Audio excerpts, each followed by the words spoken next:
তিন ব্যক্তির ঠিকানা জাহান্নামে। মানুষের জাহান্নামে যাওয়ার কারণ তিনটি বড়।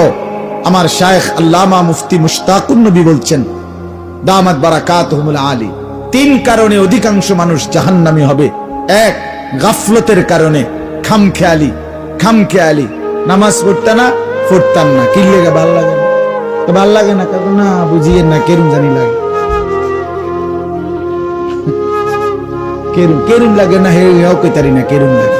তোর টাঙ্গাইয়া ফেডন দরকার বেটা, তোর রোদের মধ্যে ফেডন দরকার, তোর তো কেরুম লাগে বেটা, তুই কি ফেলাস্টিক বেটা, কথা কইলে এটা মানে গাফেল আর কি, খামখেয়ালি।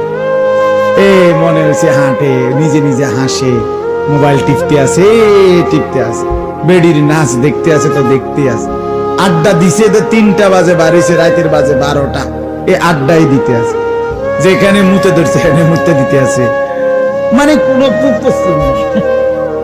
আমার অসংখ্য ছেলে পেলেরে দেখলে আমার কাছে মনে হয়, আরে তে তো প্রতিবন্ধী না রে, আসলে তার সিরা না, তার তো ভালো ডাক্তার দেখানো দরকার, মানসিক ডাক্তার তার খুব দেখানো দরকার। তার তো কোনো নিজের চুল নিজে বড় করে আবার নিজেই ফিরায়, তো তুমি এটারে সামনে বাড়াইয়া রাখলা, আবার তুমি এটারে পিছা ফিরাও কা।